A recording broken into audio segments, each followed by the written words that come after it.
اب آپ اس مبارک سلسلے کا 7واں حلقہ سماعت فرمائیں۔ برادران اسلام، سابقہ دروس میں ہم نے سیرت رسول پاک صلی اللہ علیہ وسلم پر کچھ باتیں عرض کی تھیں، اور حضور صلی اللہ علیہ وسلم کی سیرت کی ترتیب، یعنی آپ کی ولادت سے قبل کے واقعات، پھر آپ کی ولادت پاک، پھر آپ کا دور رضاعت، پھر دور شباب، تعمیر کعبہ، اور اس کے بعد حضور صلی اللہ علیہ وسلم کے اسفار، نبوت اور بعثت سے قبل، اور اس کے بعد حضور صلی اللہ علیہ وسلم پر اللہ کی طرف سے سب سے پہلی وحی کا اترنا، جبکہ آپ غار حرا میں تھے اور جبریل علیہ السلام آپ پر قرآن کی پہلی 5 آیات لے کر نازل، اور اس کے بعد حضور صلی اللہ علیہ وسلم کا سیدہ خدیجہ رضی اللہ تعالی عنہا کے گھر میں آنا، سیدہ خدیجہ رضی اللہ تعالی عنہا کا ورقہ ابن نوفل کے پاس لے کر جانا، ورقہ ابن نوفل کی طرف سے بھی تصدیق، پھر سیدہ کا ایمان لانا، اور مردوں میں سے سیدنا ابو بکر رضی اللہ تعالی عنہ کا ایمان لانا، یہ تمام باتیں تقریباً ہم اپنے دروس سابقہ میں پڑھ چکے۔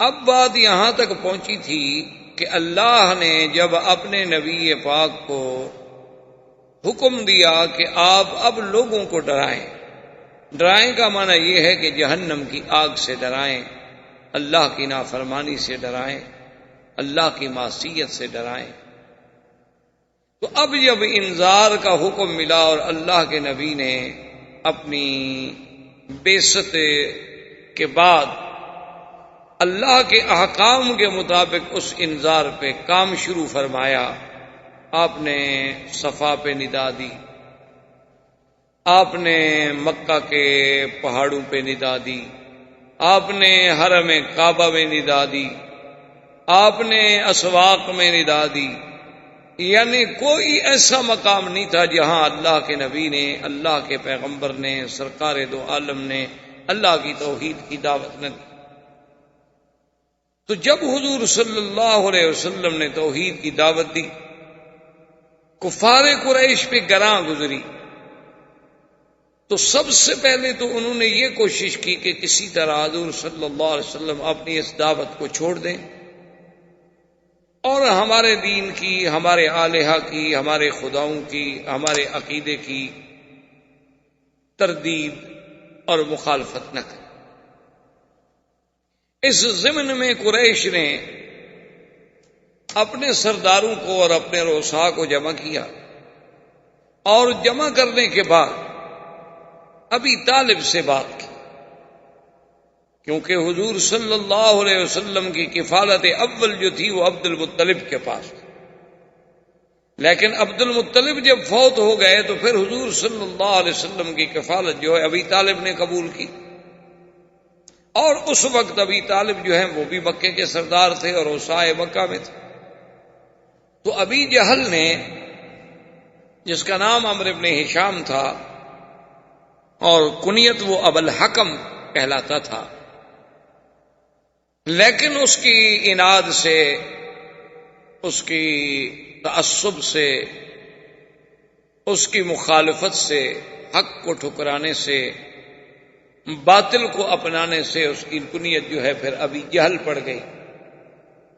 تو وہ سارے وفد کو لے کے ابی طالب کے پاس پہنچا اور اس نے کہا کہ ابی طالب، آپ چونکہ ہمارے بڑے ہیں اور سردار ہیں اور قریش مکہ سے آپ کا بہت بڑا تعلق ہے اور خاندان بنو ہاشم سے آپ کا بہت بڑا مقام ہے، لیکن آپ کے بھتیجے سیدنا محمد الرسول اللہ صلی اللہ علیہ وسلم نے ہمیں تنگ کر دیا ہے، ہم بالکل مجبور ہو گئے ہیں کہ وہ ہمارے خداؤں کی مخالفت کرتے ہیں، لات و عزا کی مخالفت کرتے ہیں، اور یصفی احلامنا، اور کان یکفر آباءنا، اور ہمارے باپ دادے کے دین کے طریقے کی تردید کرتے ہیں، ہم صبر نہیں کر سکتے، ہم مجبور ہیں، لہذا آپ محمد مصطفیٰ صلی اللہ علیہ وسلم کو ہدایت کریں کہ وہ یہ بات جو ہے چھوڑ۔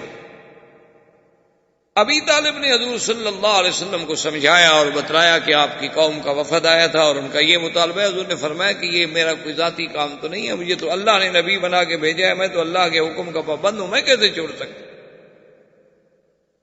اب کفار قریش نے ایک دوسرا طریقہ اختیار کیا، انہوں نے ابی طالب سے کہا کہ آپ اپنے بھتیجے سے کہیں کہ وہ ایک نیا نظریہ، چونکہ ان کے لیے تو یہ ایک نئی بات تھی نا، کیونکہ وہ تو سوچ بھی نہیں سکتے تھے، وہ تو صدیوں سے اسی کفر میں مبتلا چلے آ رہے تھے کہ بتوں کی عبادت کرنی ہے، بتوں کی پوجا کرنی ہے، بتوں کے آستانوں پہ جانور ذبح کرنے ہیں، ان کے نام پہ چڑھاوے چڑھانے ہیں، ان کے مجاوروں سے جا کے کس سے کہانیاں پوچھنی ہیں۔ ان کا تو یہ ایک بات تھی، ایک دن سے نہیں تھی، آباء و اجداد سے چلی آ رہی تھی۔ اور جب اللہ کے نبی نے ان سب پر توحید کی ضرب ماری تو وہ تلبلا اٹھے اور کہنے لگے اجعل الآلہۃ الہا واحدا، یہ کیسے؟ تو اب انہوں نے ایک نیا رنگ اختیار کیا، انہوں نے کہا کہ اگر اللہ کے نبی اس نئے نظریے کے پیش نظر یہ خیال مبارک میں ہے کہ مجھے مکے کی سرداری مل جائے، میں مکے کا سردار مان لیا جاؤں، اور بغیر کسی اختلاف کے تو ہم آپ کو سردار ماننے کے لیے تیار ہیں، آپ سے اور اچھا ہمیں کون مل سکتا ہے کہ آپ صادق بھی ہیں، امین بھی ہیں، اور بنو ہاشم کے چاند ہیں، محمد ابن عبداللہ ہیں، ابن عبد المطلب ہیں، آپ عالی نسب ہیں، تو آپ بالکل سردار بنے، ہم سب بیعت کرنے کے لیے تیار۔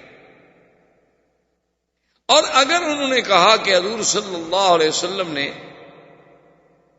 اپنی اس شہرت سے فائدہ اٹھانے کے بعد یہ سوچا ہے کہ کسی بڑے گھر میں میری شادی ہو جائے، کیونکہ جب آدمی کسی چیز میں شہرت حاصل کر لیتا ہے تو پھر بڑے بڑے گھر جو ہیں وہ بھی اس سے شادی کرنا چاہتے ہیں، تو آپ اشارہ کر دیں اور مکے کے جس خاندان، جس گھرانے کی جس لڑکی پہ حضور صلی اللہ علیہ وسلم ہاتھ رکھے ہم دینے کے لیے تیار ہیں، نکاح کر لیں۔ اور تیسری بات یہ ہے کہ خدا نہ کرے اگر حضور صلی اللہ علیہ وسلم کو کوئی تکلیف ہے، یعنی آپ پر کوئی جن کا اثر ہو گیا، آپ پر کسی نے کوئی سحر کر دیا ہے، کہ آپ اپنے عقل سے ماورا باتیں کہتے ہیں، جو باتیں بالکل حقیقت کے خلاف ہیں، جو باتیں بظاہر ہماری سمجھ سے بالا تر ہیں۔ کیسی بات ہے کہ لات عزا منات یہ 360 خدا سب چھوڑ دیے جائیں، اور ایک خدا جو ہم دیکھ بھی نہیں سکتے، ہمیں نظر بھی نہیں آتا، وہ سارے کام ایک خدا سر انجام دیتا ہے، خیر بھی وہی کرے شر بھی وہی کرے، کیسے ہو سکتا ہے؟ یہ کوئی بات عقل میں آنے والی بات کہ دن بھی پیدا کرے پھر رات بھی پیدا کرے، ایک بندے کو پیدا بھی کرے پھر اس کو مار بھی دے؟ یہ باتیں ہمیں تو سمجھ نہیں آ سکتی۔ ہاں، مارنے والا اور ہے، پیدا کرنے والا اور ہے، بات سمجھ آ سکتی، لیکن ایک آدمی پیدا کرے، خدا ہے، اس نے خود پیدا کیا، بنایا، بنانے کے بعد اس کو مٹا دے۔ آسمان و زمین کو پیدا کیا، فرماتے ہیں پھر اس کو بھی ختم کر دے گا، یہ سب توڑ پھوڑ دے گا۔ یہ باتیں ہماری سمجھ سے ماورا ہیں۔ شاید کوئی جن کا اثر ہے تو ہم علاج کرانے کے لیے تیار۔ جب یہ باتیں حضور صلی اللہ علیہ وسلم کے لیے انہوں نے تجویز کی اور ابی طالب نے آپ کے سامنے یہ باتیں رکھی، تو حضور نے فرمایا کہ چچا دیکھو، اگر مکے کی سرداری کی بات ہو تو سرداری تو اب بھی ہمارے گھرانے میں ہے، پہلے عبد المطلب کے پاس تھی، اب آپ کے پاس۔ اور اگر مکے کی کسی بڑے خاندان میں شادی کی بات ہے تو خدیجہ سے بڑی عورت کون ہے مکے کی؟ سیدہ خدیجہ رضی اللہ تعالیٰ عنہا، بے اعتبار نسب کے، بے اعتبار حسب کے، بے اعتبار مال کے، اس سے بڑا کون ہے مکے میں؟ اور وہ تو 25 سال پہلے سے میرے گھر میں ہے، اور اس نے تو مجھے خود تمنا کر کے شادی کی، اور اس کی ساری دولت میرے ہاتھ ہے۔ اور اگر یہ کہتے ہیں کہ نعوذ باللہ مجھ پر جنات کا یا کوئی بیماری کا اثر ہے، تو جن والے لوگ جو ہیں ان کو دیکھا انہوں نے کبھی کہ وہ جنات اسی طرح پاک رہتے ہیں، صاف رہتے ہیں، عبادت کرتے ہیں، اللہ کی دعوت دیتے ہیں؟ وہ تو پلید لوگ ہوتے ہیں جن پر جنوں کا اثر ہوتا۔ اور ایک بات انہوں نے کہا کہ ابی طالب سن لیں، اگر آپ بھی گھبرا گئے ہیں، اگر آپ بھی ڈر گئے ہیں میرا ساتھ دینے سے، تو آپ یہ بات یاد رکھ لیں ابی طالب، میں آپ کی کفالت کی وجہ سے یہ بات نہیں کہہ رہا، بلکہ یہ میرا فریضہ رسالت ہے جو میں نے ہر حال میں ادا کرنا ہے۔ آپ سرداران مکہ سے کہہ دیں کہ اگر وہ چاند لا کر میرے ہاتھ پہ رکھ دیں، سورج لا کر میرے ہاتھ پہ رکھ دیں اور مجھ سے مطالبہ کریں کہ میں توحید کی دعوت کو چھوڑ دوں، میں ان سب چیزوں کو ٹھوکر مار سکتا ہوں، لیکن اللہ کے حکم کی تعمیل میں کبھی کوتاہی۔ اور ابی طالب اگر آپ کو ڈر ہے کہ اتنے بڑے قریش سے آپ کیسے مقابلہ کریں گے، تو میں آپ کو یقین دلاتا ہوں کہ یا امی، مجھے آپ سے کوئی گیلا نہیں۔ آج کے بعد آپ اپنی کفالت ختم کر دیں، آج کے بعد آپ اپنی حمایت کا ہاتھ کھینچ لیں، مجھے کسی کی حمایت کی ضرورت نہیں ہے۔ میرا تو مشن جو ہے صرف اللہ کے احکام کی تعمیل ہے اور اسی پر میرا بھروسہ ہے۔ آپ سب میرے مخالف ہو جائیں لیکن میں اپنے کام پہ رہوں۔ حضور صلی اللہ علیہ وسلم نے اسی طرح اپنی دعوت کو جاری رکھا۔ اب قریش نے سوچا کہ بھئی اس کا کیا حل؟ اللہ کے نبی صلی اللہ علیہ وسلم تو ہماری کوئی بات ماننے کے لیے تیار نہیں۔ وہ سمجھے تھے نا کہ یہ دنیاوی بات ہے، جیسے آج کل بھی ہمارے بہت سارے پڑھے لکھے دوستوں کو بہت سارے مقامات پر مغالطہ لگتا ہے کہ بھئی یہ مولوی لوگ اتنے سخت کیوں ہیں، اتنے باتوں پہ کیوں اپنی بات پہ اڑے رہتے ہیں، یہ کیوں نہیں دنیا کے ساتھ ذرا مل جل کے مصالحت کر کے اور رواداری کے ساتھ اور جناب ذرا وسعت قلب کے ساتھ فراخ دلی کے ساتھ جو ہے معاملہ کریں۔ دنیا بہت ترقی کر گئی ہے، تو ان بیچاروں کو بھی دراصل یہی مغالطہ ہوتا ہے۔ آدمی رواداری وہاں کرتا ہے جہاں اس کا اپنی بات ہو، اپنا کام ہو۔ آپ نے مجھ سے پیسے لینے ہیں، آپ نے مجھ سے گھر مانگا ہے، آپ نے مجھ سے رہنے کی جگہ مانگی ہے، اس میں تو رواداری ممکن ہے۔ اللہ کے دین کو تبدیلی میں رواداری کا کیا معنی ہے؟ کوئی آدمی کہے اچھا جی کیونکہ بہت سارے لوگ داڑھی مڈاتے ہیں لہذا آپ مولوی رواداری کر کے اس کو چپ کر جائیں، چلو جائز نہیں کر سکتے چپ کر جائیں، یہ رواداری نہیں ہوگی، یہ دین سے انحراف ہوگا، دین سے غداری۔ اس کی چھوٹی سی مثال آپ دیکھ لیں کہ اگر آپ کسی کو چوکیدار رکھیں کہ آپ نے میرے گھر کا پہرا دینا ہے اور میں آپ کو اتنی تنخواہ دوں گا اور آپ نے رات کو 10 بجے سے صبح 6 بجے تک ڈیوٹی دینی ہے اور بالکل اپنا الرٹ رہنا ہے۔ اب اس کے پاس کوئی چور آئے اور کہے کہ یار کم سے کم کچھ تو اخلاق رکھو، کچھ تو رواداری اختیار، یار تم اتنے بدخلق ہو کہ ہر وقت ڈنڈا لے کے کھڑے ہو، کوئی بات ہے؟ تم تھوڑا سا تو نرم ہو جاؤ، تھوڑی سی رواداری کرو۔ چلو میں تمہارے مالک کی گاڑی نہیں چراتا، بڑی چیزیں نہیں چراؤں گا، چھوٹی موٹی چیزیں اگر اٹھا لوں تو کیا فرق پڑتا ہے، تمہارے مالک کو تو پتہ بھی نہیں چلے۔ میں اگر کار لے جاؤں ٹھیک ہے، مالک پوچھے گا ابھی گاڑی کہاں۔ میں اگر ان کے ڈرائنگ روم سے قیمتی قالین اٹھا لوں تو وہ دیکھے گا کہ کہاں ہے، لیکن یہ چھوٹی موٹی چیزیں جن پر ان کی کبھی نظر ہی نہیں پڑتی، اتنا تو تم روادار بنو یار، یہ کیا رواداری ہوئی؟ تو اگر ایک چوکیدار یہ رواداری نہیں کر سکتا تو ایک دین کا سپاہی جو ہے اور دین کا چوکیدار جو ہے وہ اللہ کے نبی سے غداری کر کے حضور کی شکل کے خلاف کیسے راضی ہو جائے، حضور کی سیرت کے خلاف کیسے سلوک کر لے؟ مثال کے طور پر جیسے بعض اوقات مثلا ایک پارٹی میں مجھے بھی ایک دفعہ اتفاق ہوا کہ وہاں آج کل جیسے رواج ہے لوگ کھڑے ہو کے کھانا کھاتے ہیں، کیونکہ تہذیب جدید کا تقاضا یہی ہے کہ ہر آدمی جو ہے پلیٹ لے لے اپنی اور کھڑا ہو جائے۔ پہلے تو ہم نے سنا تھا کہ ہندو لوگ الگ کھانا کھاتے ہیں، اب مسلمانوں کو بھی ہم نے دیکھا کہ پلیٹ بھی اپنی، اپنی گلاس بھی اپنا، ہاتھ بھی اپنا، چمچ بھی اپنا۔ چلو جی ٹھیک ہے، بہرحال ڈرتے ہیں بیچارے کہ بھئی جراثیم نہ ہو جائے۔ بھئی جراثیم انہیں ہونا ہو تو جتنی حفاظت کرو وہ ہو جاتا، جو تکلیف آنی ہے نا اللہ کی طرف سے۔ بڑے صاف ستھرے ملک جتنے ترقی یافتہ ممالک ہیں ان میں جو بیماریاں ہیں ان کا آپ تصور بھی نہیں کر سکتے۔ اللہ ان بیماریوں سے ہمیں محفوظ رکھے، جن عذابوں میں وہ مبتلا ہیں اللہ تبارک و تعالی ہمیں محفوظ رکھے۔ تو بہرحال اب مسلمانوں کا ایک طرز جدید، تہذیب جدید کا تقاضا یہ ہے کہ کھانا لیں جناب، اپنا کھانا بھی خود اٹھائیں اور پلیٹ میں لے لیں اور اس کے بعد کھڑے ہو جائیں، گپ شپ بھی کرتے رہیں اور کھانا شانا بھی کھاتے رہیں۔ تو بہرحال تو ایک دفعہ میں گیا تو اصل بات یہ ہے کہ پتہ نہیں میں بھی شاید کھڑے ہو کے کھا لیتا، مجھے طریقہ نہیں آتا۔ پرانے لوگ دیہات کے رہنے والے، ہمیں کیا پتا کیسے پلیٹ پکڑ کے آدمی کھڑا رہے۔ اب ہمیں تو نہیں آتا نا جی، ہمیں تو کھڑے ہو کے ابھی تک پیشاب کرنا بھی نہیں آتا. ہم نے تو اپنے عقل میں اونٹ وغیرہ کو دیکھا تھا کہ وہ کھڑے ہو کے پیشاب کرتا ہے. ہمارے تصور میں بھی نہیں ہے کہ بندہ بھی ایسے کر سکتا ہے حرکت. تو بہرحال میں چونکہ نہیں جانتا تھا، میں نے وہ پلیٹ لے لیا اور ادھر ادھر کرسی قریب نہیں تھی، میں تھوڑا دور جا کے بیٹھ گیا. تو ان میں سے ایک آدمی آیا تو کہنے لگا کہ حضرت اتنا تو آدمی کو سخت نہیں ہونا چاہیے. اگر اتنی دیکھیں، آپ کو پتا ہے آج بڑے بڑے لوگ یہاں کھڑے ہیں، منسٹر بھی ہیں، اس میں بڑے بڑے اہم سیاسی لوگ بھی ہیں، مذہبی لوگ بھی ہیں. اگر اور بھی تو کھڑے رہے، اگر آپ کھڑے رہتے تو کیا فرق پڑ جاتا؟ تھوڑا سا تو آدمی کو وسیع القلب ہونا چاہیے. میں نے کہا میرے بھائی ٹھنڈے دل سے بات سن، میں اگر وسعت قلب کا مظاہرہ کر کے حضور کی سنت کے خلاف کھا لیتا تو اللہ کے نبی بھی ناراض، خدا بھی ناراض، اور میں اپنے مشن سے بھی منحرف ہو گیا کہ لوگوں کو تو میں پیغام دوں کہ میں ایک عالم ہوں اور میں دین کی دعوت دیتا ہوں، اور خود میں اس دین پہ عمل نہ کروں. تو میں نے اپنے مشن سے غداری کی، سنت رسول سے غداری کی، اپنے اللہ سے غداری کی، اور صرف ایک بندے سے رواداری کی کہ دعوت دینے والا مجھ سے ناراض نہ ہو جائے.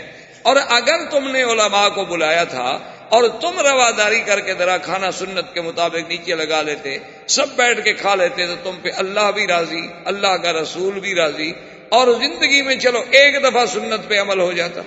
تو تم مجھے بتاؤ تمہاری رواداری کرنا زیادہ بہتر تھا یا میری رواداری کرنا زیادہ بہتر تھا؟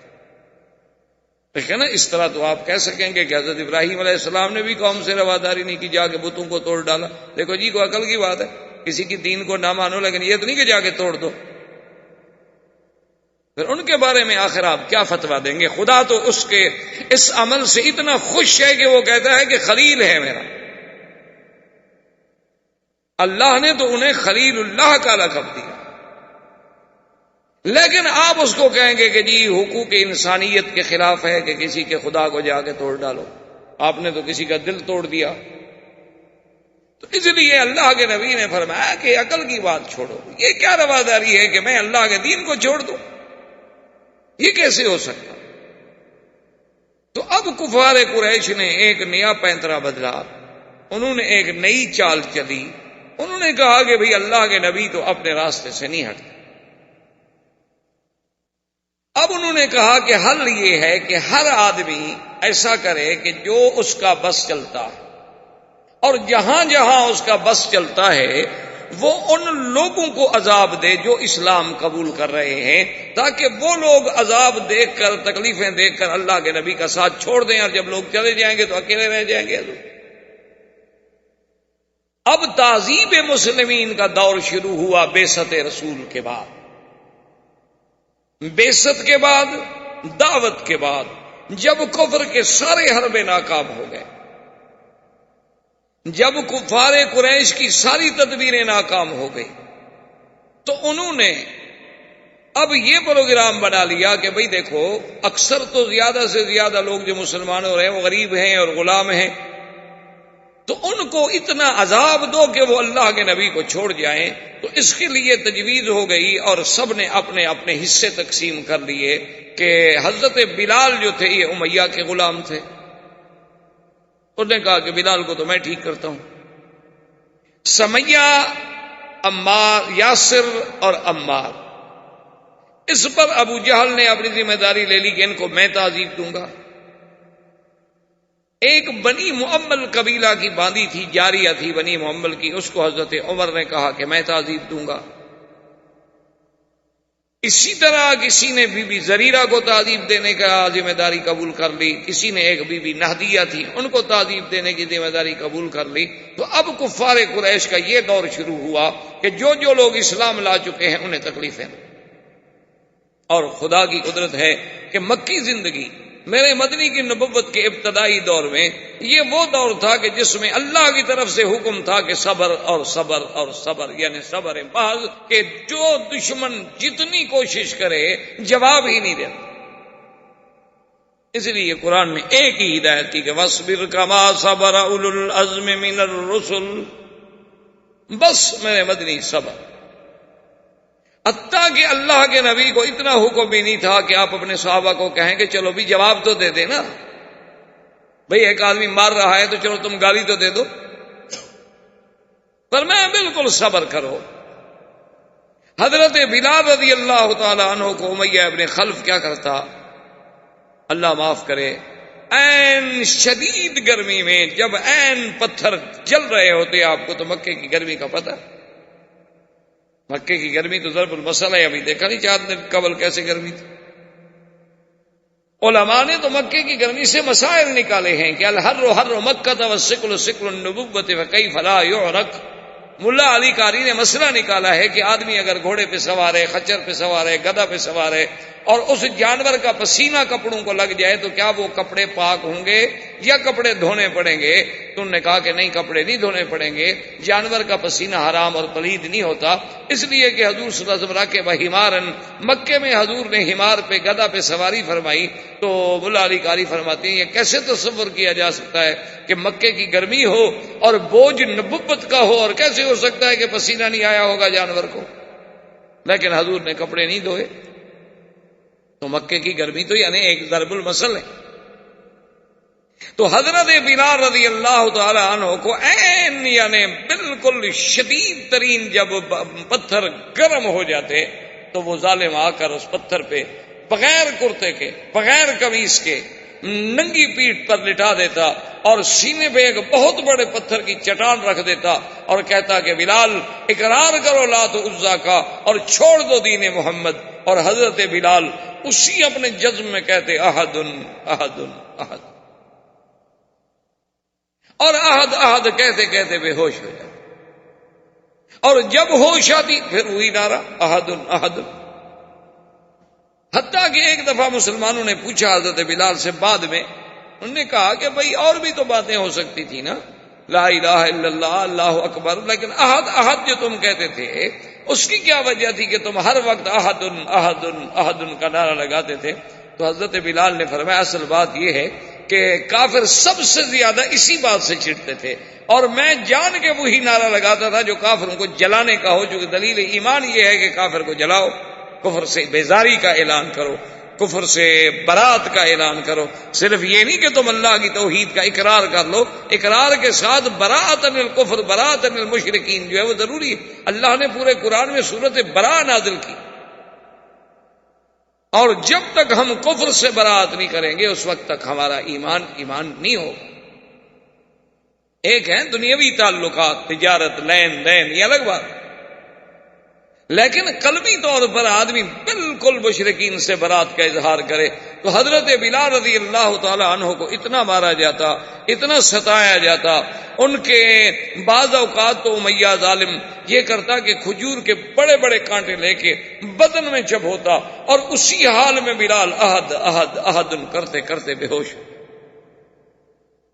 ایک دن امیہ نے بلال کی اماں کو مجبور کیا، اس نے کہا کہ دیکھو تم اپنے بیٹے کو سمجھاؤ، میں اسی طرح اسے تڑپا تڑپا کے مار ڈالوں گا، ورنہ اس کو کہو کہ یہ چھوڑ دے دین محمد صلی اللہ علیہ وسلم۔ تو بلال کی اماں آئی، دیکھا کہ بیچارہ تپتی ہوئی ریت پہ اور تپتے ہوئے پتھروں پہ پڑا ہے، بے ہوش ہے۔ ماں ہے، پانی کے قطرے ڈالے، سرانے بیٹھی، بلال ہوش میں آ گئے۔ ماں بھی اسلام لا چکی تھی لیکن اس کا پتہ نہیں تھا امیہ۔ اس نے کہا کہ بلال دیکھو تمہیں پتا ہے کہ میں بھی مسلمان، لیکن ہم ایک ایسی حالت میں ہیں ہم کفر کا مقابلہ نہیں کر سکتے، ہم مجبور ہیں، تو تم کیوں نہیں مان لیتے بات؟ تم ایسا کرو کہ بظاہر چلو اوپر کے دل سے کہہ دو کہ تمہاری بات مان لی، میں نے چھوڑ دیا دین محمد، اور یہاں سے نکل جائیں گے، آہستہ آہستہ کہیں چلے جائیں گے، بعد میں جب اللہ موقع دے گا اپنے اظہار اسلام کر دینا۔ یہ اس طرح ترپتے ترپتے مر جانا جو ہے کوئی بڑی بات تو نہیں ہوگی۔ تو بلال ہنس دیے اور کہنے لگے کہ اماں آج تو مجھے یقین ہو گیا ہے کہ مکے کے کافر جو ہیں وہ بلال سے ہار گئے، شکست کھا گئے، آج تو مجھے تسلی ہو گئی، اطمینان ہو گیا کہ میں جیت گیا۔ تو ماں نے کہا کہ بلال تم کیسے جیت گئے؟ اس نے کہا ماں اگر کافروں کے پاس طاقت ہوتی تو میری ماں کو لے آتے سفارشی بنا کر، ان کی طاقت جواب دے چکی ہے، ان کی قوتیں جواب دے چکی ہیں، اور جا کے آپ کہہ دیں امیہ سے کہ وہ جتنی ستم کر سکتا ہے مجھ پہ ستم ڈھالے، لیکن میں کبھی احد کا نعرہ نہیں چھوڑ سکتا۔ اسی عالم میں سیدنا ابی بکر رضی اللہ تعالی عنہ گزرے، جب تعذیب بلال کو دیکھا تو آپ نے کہا امیہ اس بلال غلام کو بیچنا چاہتے ہو؟ اس نے کہا یار میری تو جان چھڑاؤ، میں تو گلے میں پڑ گیا، میری تو بات ہی نہیں مانتا، تم لینا چاہتے ہو؟ اس نے کہا لینا چاہتا ہوں۔ انہوں نے کہا ٹھیک ہے قیمت کرو۔ قیمت دے کے آپ نے غلام حضرت بلال کو خرید لیا اور اس کے بعد آزاد کر دیا۔ اسی لیے کتابوں میں آتا ہے کہ حضرت بلال بھی سید تھے، آتا کا سیدنا سیدنا، یعنی بلال بھی سید اور سید بنا سردار، اور حضرت ابو بکر بھی سردار، کہ اس کو اس غلامی سے خرید کر چھڑانے والا ابو بکر۔ اور جب آل یاسر پر ظلم ہوتا کہ بی بی سمیہ اور پھر یاسر، ان کے بیٹے عمار، اتنے ظلم ہوتے کہ تاریخ اپنے اندر ایسے مظالم کی، یعنی آپ نے تو ہلاکوں کے مظالم پڑے ہوں گے، آپ نے تو تاتاریوں کے مظالم پڑے ہوں گے، آپ نے بڑے بڑے ظالموں کے، چنگیز کے مظالم پڑے ہوں گے، حجاج کے مظالم پڑے ہوں گے، لیکن کفار قریش نے جو تعذیب دی ہے اس کا آپ تصور بھی نہیں کر سکتے کہ اتنا مارا گیا بی بی زریرہ کو کہ اندھی ہو گئی۔ اور جب وہ اندھی ہو گئی تو کہتے کیا تھے؟ کہتے تھے کہ ہاں ہمارے لات عزا کی مخالفت کی ہے نا تو ہمارے خداؤں نے تجھے اندھا کر دیا۔ اور بی بی زریرہ رات کو اکیلے بیٹھ کے روتی اور کہتی کہ مولا مجھے اندھا ہونا منظور ہے، مجھے تکلیفیں منظور ہیں، میں اب تیری توحید اور تیرے نبی کا دامن نہیں چھوڑ سکتی، لیکن یہ جو تانا دیتے ہیں نا کہ ہمارے خداؤں نے تمہیں اندھا کر دیا ہے، یہ تانا میرے لیے ناقابل برداشت ہے۔ صبح جب اٹھی تو آنکھیں روشن تھیں، آنکھیں پھر بحال ہو گئی، نور واپس آ گئی۔ اب کافر حیران کہ بھی یہ کیسے پھر آنکھوں والی ہو گئی۔ ابو جہل نے جب سمیہ پر، ایک طرف سمیہ ہے، ساتھ یاسر ہے، ہمیں تو دین مفت ملا ہے نا میرے بھائی، اس لیے ہمیں دین کی قدر نہیں کہ ہم مسلمانوں کے گھر میں پیدا ہوئے، باپ بھی مسلمان تھا الحمدللہ، دادا بھی مسلمان تھا، ہم نے کوئی دھیلا بھی نہیں لگایا، نہ جان لگائی نہ مال لگائی، لہذا اسلام کی ہمیں کیا قدر ہو۔ ہم نماز بھی پڑھتے ہیں تو خدا رسول پہ احسان کرتے ہیں کہ جی آج میں حرم میں نماز پڑھ کے آیا ہوں، اچھا جی بڑی مہربانی، اچھا ہے آپ نہ جاتے تو حرم اداس ہو جاتا۔ آج تو میں نے جناب طواف کیا، ہاں جی بالکل شکر ہے اللہ کا، آپ طواف نہ کرتے تو خدا کا گھر خالی ہو جاتا، اللہ کے فرشتے بھی نہیں ہیں، بلکہ پتہ نہیں ہمارے طواف سے ہی کعبہ تنگ آتا ہو، تو یہ تو میں سوچ رہا ہوں، یہ تو میں تصور کر سکتا ہوں کہ ہمارے طواف کی وجہ سے اللہ کے کعبے کو، اللہ والوں کو، ملائکہ کو تکلیف ہوتی ہو، یہ تو میں سوچ سکتا ہوں، یہ مجھے نہیں یقین آتا کہ ہماری وجہ سے انہیں کوئی راحت ملتی ہو۔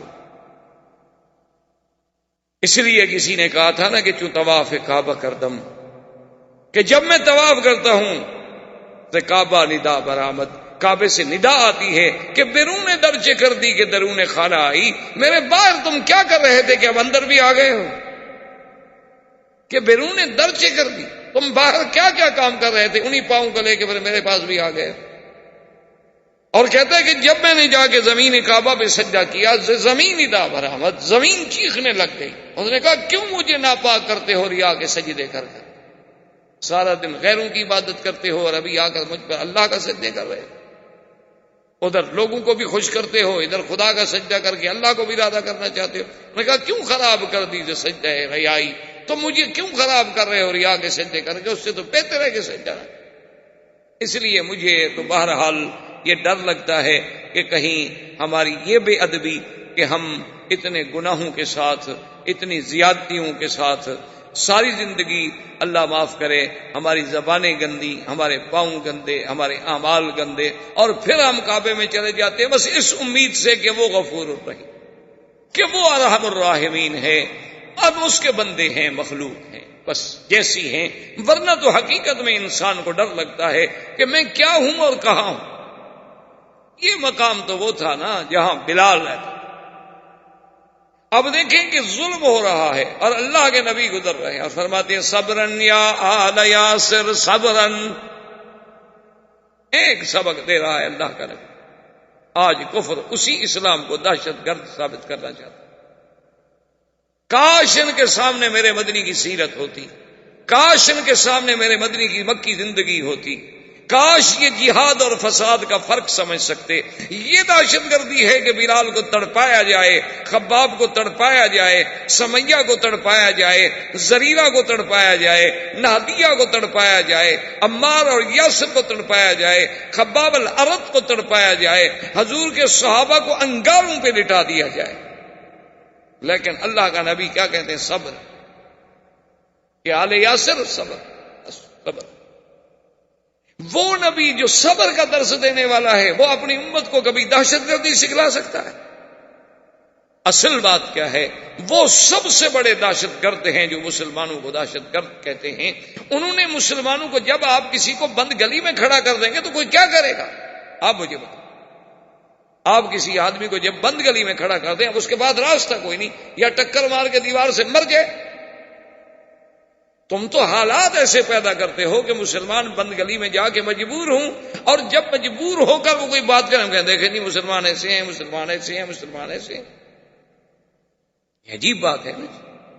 اگر ہمارے آپ کے ملک میں آپ نے کتابوں میں، تاریخوں میں، اخباروں میں پڑھا ہے کہ اگر ہندو 500 مسلمان عورتوں کو ننگا کر کے ان کی ویڈیو بنائے تو وہ تو کوئی بات نہیں، اگر اس پر کوئی تڑپ کے وہاں کوئی حادثہ کر بیٹھے، دہشت گرد ہے مسلمان. بھائی خدا عقل دے. اگر تم اتنے ظلم و ستم نہ کرتے تو آخر صدیاں بیت گئی ہیں ہندوستان میں مسلمانوں کو رہتے ہوئے، اور ملکوں میں مسلمانوں کو رہتے ہوئے صدیاں بیت گئی ہیں. انہوں نے تو کبھی کسی کو تھپڑ نہیں مارا، بلکہ ہم سے تو مسلمان بیچارے، آپ یقین فرمائیں، اللہ کے حرم میں آ کے مسئلے پوچھتے ہیں کہ ہمارا ہمسایہ ہندو ہے، اس نے ہم سے زمزم مانگا ہے، اس نے ہم سے مدینے کی کھجور مانگی ہے، ہم لے جائیں. وغیرہ بھی لے جاؤ، دے دو، کوئی بات نہیں، کیوں نہ دو. یعنی مسلمان تو اتنا ہے کہ اس نے اپنے ہندو ہمسائے کو مکے میں بھی یاد رکھا، مدینے میں بھی یاد رکھا، اس کے لیے مکہ مدینے کی مقدس پاک چیز لے کے جانے کے لیے تیار ہے. بیچارہ مسئلہ بھی پوچھ رہا ہے کہ کہیں پتہ نہیں شریعت میں منع نہ ہو کہ میں ایسی پاک چیزیں جا کے کسی کافر کے ہاتھ پہ رکھ دوں. لیکن اس کے باوجود جب آپ اس کو اس مقام پہ لے جائیں کہ اس کی بیٹیاں، اس کی اولاد، جو کچھ ہو رہا ہے، پھر جب ظلم و ستم سے وہ تڑپے تو کہتے تڑپتا کیوں ہے؟ یہ دہشت گرد ہے. تو یہ دیکھیں اسلام کا کردار. حضور فرماتے ہیں صبرن. پتہ ہے سمیہ پہ کیا کیا ظلم ہوا؟ عورت، مرد بھی نہیں. ابھی جہل بدبخت نے آخر ایک نیا ڈھنگ سوچا. آج تک یہ بات ایمان سے کہیں، تاریخ میں اٹھا کر دیکھ لیں، یعنی تاریخ انسانیت میں جتنے ظالم گزرے ہیں کسی ظالم نے یہ نہیں سوچا ہوگا جو ابو جہل نے سوچا. اس لیے حضور پاک نے فرمایا کہ فرعونی اشد من فرعون موسیٰ. حضور نے فرمایا کہ میرا فرعون هذه الامہ ابی جہل، فرمایا میرا فرعون جو ہے موسیٰ علیہ السلام کے فرعون سے بھی زیادہ سخت ہے. صحابہ نے پوچھا حضور کیسے؟ فرمایا موسیٰ علیہ السلام کا فرعون جو مقابلے پہ تھا، جس نے دعوی خدائی کیا تھا، جو انا ربکم الاعلی کہتا تھا، لیکن جب اس کو پانی کا غوطہ لگا تو کہنے لگا اذا ادركه الغرق قال آمنت انه لا اله الا الذي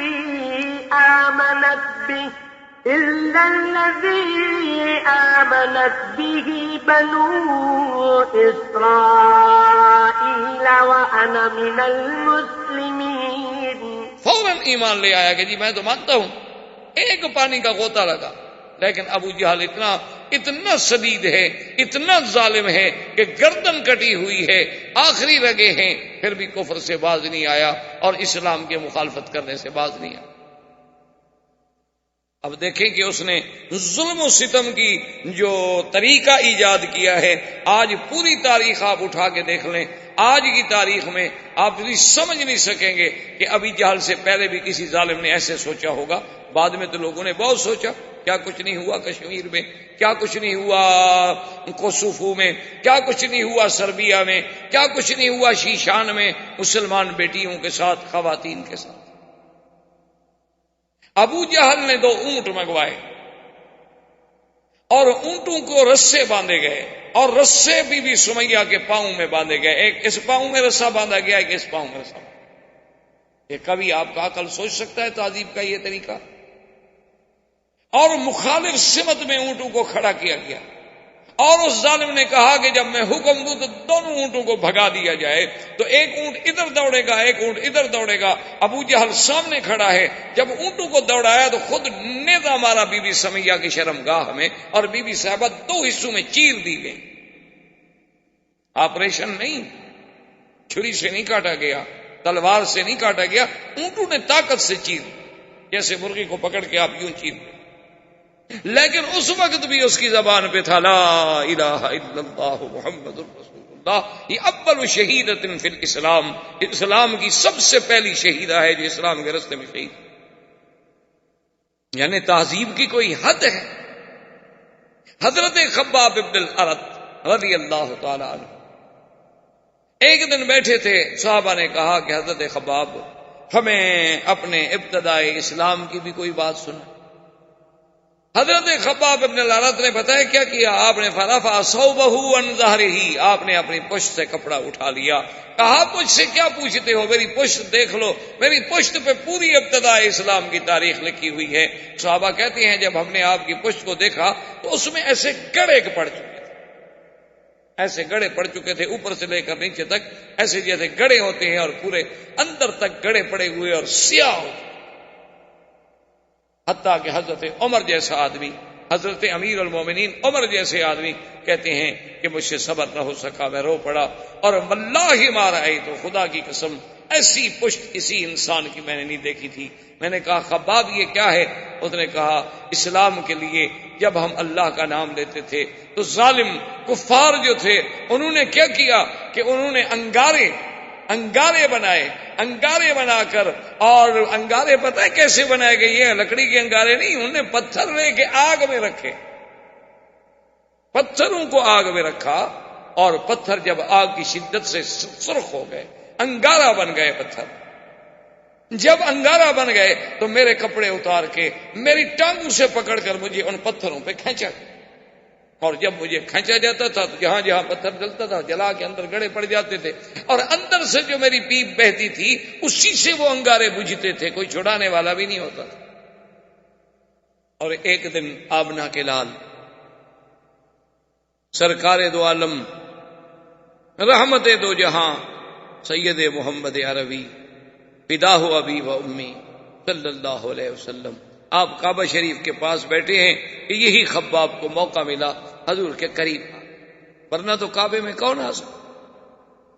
قریب آنے کے بعد کہنے لگے الا تدعو لنا یا رسول اللہ، الا تستنصر لنا یا رسول اللہ، اللہ کے نبی آپ کچھ نہ کریں، اللہ سے تو دعا مانگے، ہمارے اللہ سے تو مدد مانگیں کہ اللہ پاک ہماری نصرت فرمائیں، ہم کب تک یہ عذاب تو برداشت نہیں کر سکتے ہیں۔ تو حضور نے فرمایا کہ خباب کیا کہہ رہے ہو، ہم سے پہلے ایسے لوگ گزرے ہیں کہ اللہ کے دین کے لیے جن کے سروں پہ آرا رکھا گیا، آرا رکھ کے چلایا گیا، جیسے لکڑی کو دو حصے کیا جاتا ہے، وہ دو ٹکڑے ہو گئے لیکن انہوں نے اف نہیں کی، تم ابھی سے گھبرا گئے ہو۔ آپ نے فرمایا خباب کیا کہہ رہے ہیں؟ ایک ایک دن میں 7 انبیاء کو قتل کیا گیا، ایک ایک دن میں اللہ کا نام لینے والے جو ہیں ان کے سروں پہ آرے رکھ کے چلا دیے گئے، ایک ایک دن میں انبیاء علیہ الصلوۃ والتسلیم کو پھانسیوں پہ لٹکایا گیا، اللہ کے نام لینے والوں کو نعوذ باللہ ثم نعوذ باللہ ثم نعوذ باللہ ایسا ہوتا تھا کہ ان کے چمڑے اتارے جاتے۔ آپ ذرا اپنے ہند کی تاریخ اٹھا کے پڑھیں کہ جنگ آزادی سے پہلے جب انگریزوں نے ظلم و تشدد کا بازار گرم کیا تھا تو ایک ایک دن میں 500 دین والوں کو پھانسی دی گئی، اور علماء عام مسلمان بھی نہیں، علماء کہ یہ چمڑا جو ہے جیسے جانور کا چمڑا اتارتے ہیں نا، یوں چمڑا اتارا جاتا تھا اور پھر ان پہ نمک چھڑکا جاتا۔ حضور نے فرمایا خباب صبر کریں، ایک وقت آئے گا جب میرا دین پوری دنیا پہ غالب ہو، اور فرمایا ایک وقت آئے گا کہ اگر ایک عورت مکے سے لے کر صنعاء تک یعنی یمن کے شہر صنعاء تک سفر کرے گی، اس کو کسی چیز کا خوف نہیں ہوگا ما سوا اللہ کے۔ یعنی آپ اندازہ کریں سیرت پاک کا اور نبی صلی اللہ علیہ وسلم کی اس پیشین گوئی کا کہ اس عالم میں یہ تہذیب کا یہ عالم ہے، جب سارے صحابہ پر عذاب کے ظلم کے تمام حربے آزمائے گئے، تو کچھ صحابہ نے آ کر حضور سے عرض کیا کہ یا رسول اللہ ہمارے پاس اتنی قوت بھی نہیں، اور اگر تھوڑی بہت کوئی انسان کے پاس قوت ہے تو آپ کہتے ہیں صبر کریں، تو اس کا کوئی حل بتائیں۔ حضور نے فرمایا میں آپ کو اجازت دیتا ہوں کہ حبشے کی طرف چلے جائیں، میں نے سنا ہے حبشہ میں ایک ایسا بادشاہ ہے کہ جس کی شہنشاہی میں، جس کے ملک میں کسی پر ظلم نہیں ہوتا، وہ کسی کو ظلم نہیں کرتا، تو تم لوگ جو ہے حبشے کی طرف چلے جاؤ۔ تو سب سے پہلے حبشے کی طرف ہجرت کرنے والوں میں کون تھے؟ حضرت عثمان ابن عفان، اور ان کی بیوی اس وقت کون تھی؟ بی بی رقیہ بنت الرسول صلی اللہ علیہ وسلم، حضور کی بیٹی حضرت عثمان۔ تو حضور نے فرمایا کہ اس دنیا میں یعنی حضرت لوط علیہ السلام کے بعد، کہ ایک تو لوط علیہ السلام تھے نا جنہوں نے ہجرت کی، اور سیدنا ابراہیم علیہ السلام نے ہجرت کی، انی مہاجر الی ربی، جن نے اپنے والدین کا گھر چھوڑا، آزر کا گھر چھوڑا، اور لوط علیہ السلام آپ کے ساتھ تشریف لے آئے ہجرت میں۔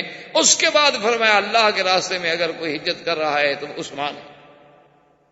ابو حذیفہ، حضرت عثمان، تقریباً 13 صحابہ انہوں نے حبشے کی طرف ہجرت کی۔ اور بعض روایات میں یہ بھی آتا ہے کہ سیدنا ابی بکر صدیق رضی اللہ تعالیٰ عنہ نے بھی اذن مانگا کہ یا رسول اللہ مجھے بھی اجازت دے، مجھ سے یہ ظلم برداشت نہیں ہو سکتا، اور میں کتنے غلام آخر خریدوں اور کب تک خریدوں؟ تو آپ نے بھی اجازت دی، اور حضرت ابو بکر صدیق رضی اللہ تعالیٰ عنہ بھی حبشے کے لیے روانہ ہوئے۔ جب مکے سے نکلے تو راستے میں ایک جگہ تھی، وہاں پر احابیش کہتے ہیں عام لوگ، یعنی ایک تو سردار ہے نا جن کا اعلیٰ نسب ہوتا ہے، ایک عام لوگ ہوتے ہیں، وہ وہاں جمع تھے، اور ان کا سردار جو ہے وہ تھا ابن دغنہ۔ اس نے دیکھا کہ سیدنا ابو بکر صدیق رضی اللہ تعالیٰ عنہ اونٹ ہیں اور سامان باندھے ہوئے جا رہے ہیں، وہ بھاگتا ہوا آیا، اس نے کہا یا ابا بکر اینا تريد، کہاں جا رہے؟ آپ نے فرمایا کہ انی اہاجر الی الحبشہ، میں حبشے کی طرف جا رہا ہوں، آپ دیکھ رہے ہیں کہ مکے میں کیا حال۔ اس نے کہا ابو بکر واللہ انک لتصل الرحم، خدا کی قسم ہے تم صلہ رحمی کرنے، خدا کی قسم ہے تم غلاموں کو آزاد کرنے والے، خدا کی قسم ہے تم بیواؤں کی خدمت کرنے والے ہو، یتیموں کے ہاتھ پہ سر پہ ہاتھ رکھنے والے ہو، میں تمہیں نہیں جانتا۔ ابو بکر نے کہا کیا کہہ رہے ابن دغنہ، مکے والے ہمارا وجود برداشت نہیں کرتے۔ اس نے کہا کہ دیکھیں آپ میری جوار میں ہیں، آپ میری امان میں ہیں، میں دیکھتا ہوں مکے والے آپ کو کیسے چھیڑتے ہیں، آپ مہربانی کریں واپس جائیں، مکہ نہ چھوڑیں۔ حضرت صدیق واپس آ گئے۔ واپس جب آئے تو کفار قریش جو ہیں بیٹھے تھے مکے میں دار الندوہ میں، تو یہ ابن دغنہ جو تھا یہ آیا اور آ کے کہنے لگا کہ یا روسا قریش ان ابا بکر فی جواری، کیا ہے کفار قریش کے سرداروں، ابو بکر اب میری جوار میں ہے، میری امان میں ہے، میری پناہ میں ہے، خبردار اگر کسی نے ابو بکر کو ہاتھ لگایا تو میں اپنے پورے قبیلے کو لے کر تمہاری بوٹی بوٹی کر ڈالوں۔ قریش چپ ہو گئے، کہا کیا کریں، یہ تو ایسے ہی آپ ہی لوگ ہیں تو ہیں ہی ایسے، ان کا تو آگا پیچھے ہے کوئی نہیں، تو کل لڑ پڑیں گے۔ تو وہ چپ کر کے چلا گیا، اور حضرت ابو بکر کو جب پناہ ملی تو آپ نے آ کر کعبۃ اللہ کے قریب قرآن شریف پڑھنا شروع کیا۔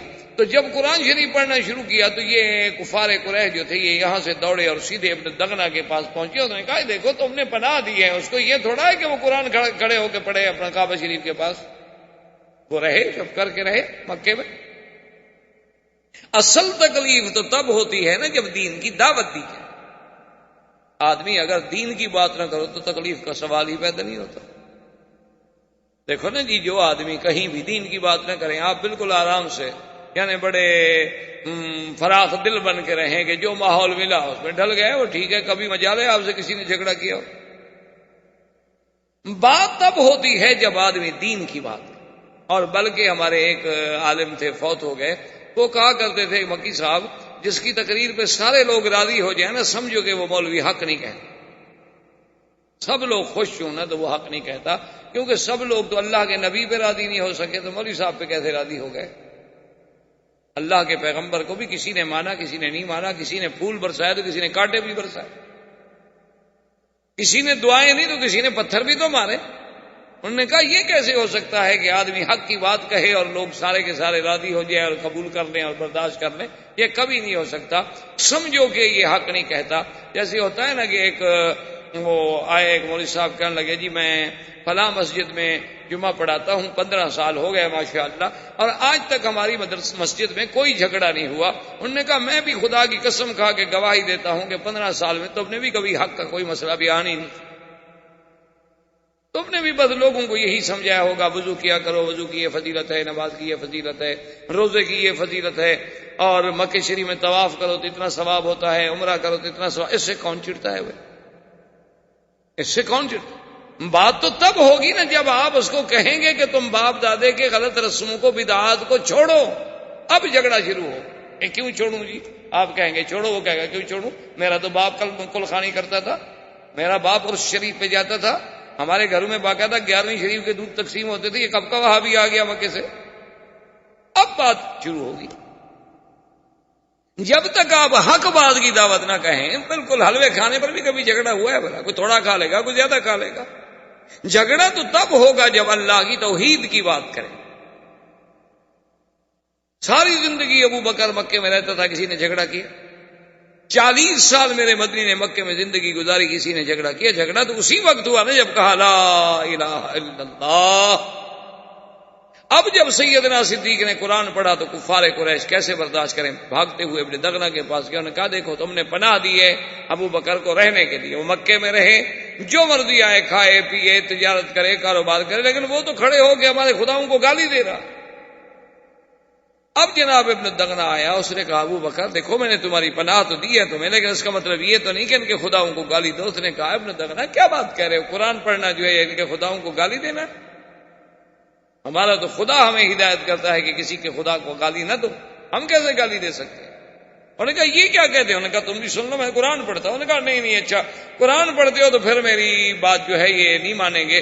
اب حضرت صدیق نے فرمایا کہ انی اخرج من جوارک یا ابن الدغنہ، اے ابن دغنہ میں خود تمہاری امان سے نکلتا ہوں، چھوڑو میں کسی کی امان میں نہیں، بس میں اللہ کی حفاظت میں ہوں. جب تک اللہ چاہیں گے رہیں گے، جب تک اللہ نہیں چاہیں گے بات ختم. حضرت عبداللہ ابن مسعود رضی اللہ تعالی عنہ نے جا کر جب قرآن پڑھا مکے میں کعبۃ اللہ میں، پتہ ہے کفار قریش نے اتنا مارا اتنا مارا اتنا مارا. ایک تو خفیف آدمی تھے، کمزور آدمی تھے کہ بالکل سر سے لے کر پاؤں تک کوئی جگہ خالی نہیں تھی جہاں ضرب نہیں آئی. حضور صلی اللہ علیہ وسلم عیادت بھی کر رہے ہیں، ہاتھ بھی پھیر رہے ہیں، اور فرماتے ہیں کہ عبداللہ ابن مسعود صبر سے کام لو، کوئی یہ ضروری نہیں ہے، ابھی ہمارے پاس اتنی قوت و طاقت نہیں ہے کہ ہم کھل کر اللہ کے دین کی بات کر سکیں. حضرت عبداللہ ابن مسعود اپنی اسی بیماری، اسی کمزوری، اسی مار کھانے کے باوجود کہتے ہیں آذنی یا رسول اللہ، اگر اجازت دو تو کل پھر جا کے پڑھوں. یعنی جذبہ دیکھیں آپ، اتنی مار پڑ رہی ہے اسلام کی. اور اسی اسنا میں ایک دن حضرت عمر، کفر کا زمانہ ہے ابھی تو کافر ہیں، اور بڑے جبار تھے، بڑا اللہ نے قوت طاقت جسمانی بدن آواز، بڑے اپنے وقت کے جبروت لوگوں میں سے، جبار لوگوں میں سے گزرے ہیں. آپ جا رہے تھے کہ دیکھا کہ اندھیرے میں ایک عورت کھڑی ہے، سواری کھڑی ہے، عورت کھڑی ہے کسی کے انتظار میں. قریب گیا، پوچھا من انتی، کون ہے تو؟ قالت ام عبداللہ الہینا. اس وقت آدھی رات کا اس نے کہا عمر کیا بات ہے، جب تم مکے میں ظلم و ستم کے اتنے پہاڑ توڑ رہے ہو تو اب ہم لوگوں کو نکلنے تو دو نا، کم از کم تمہارا ضمیر تمہیں اتنا بھی اجازت نہیں دیتا کہ چلو ہم خدا کا نام لیتے ہیں، تم اپنے معبودان باطنہ کا نام لیتے ہو. ہم پر ظلم و ستم کے پہاڑ تم لوگوں نے توڑ ڈالے ہیں، تو اب بھی ہماری نگرانی کر رہے ہو کہ ہم نکل کیوں رہے ہیں؟ چلو ہم چھوڑ کے مکہ جا رہے ہیں، اب تو اطمینان کے ساتھ رہو گھر میں، ہمیں جانے تو دو. اس مقام پر جب بات پہنچی عمر رضی اللہ تعالی عنہ اس وقت مسلمان نہیں تھے، لیکن چپ کر کے واپس آ گئے. دل کو بات لگی، کہنے لگے کہ بھئی یہ مسئلہ بہت مشکل ہو گیا ہے. انا انہی ہذہ القصہ، میں چاہتا ہوں کہ اب اس قصے کو ختم کر دوں. انا اقتل محمدن، میں محمد مصطفیٰ صلی اللہ علیہ وسلم کو قتل ہی کر دیتا ہوں، بات ہی ختم. یہ کیا مسئلہ ہے کہ روز روز لڑائی ہے، کوئی باہر جا رہا ہے، کوئی ہجرت کر رہا ہے، یہ کیا ہو سکتا ہے؟ یہ تو پھر بات ختم نہیں ہو. تو اس لیے ہم یہ کیوں نہ کر لیں کہ قصہ ہی ختم کر لیں. زیادہ سے زیادہ یہی ہو جائے گا نا کہ مجھے قتل کر دیا جائے گا بدلے میں، لیکن یہ بات تو ختم ہو جائے گی ہمیشہ کے لیے. تو حضرت عمر رضی اللہ تعالیٰ عنہ اس ارادے کو، اس جذبے کو پال کے چلے.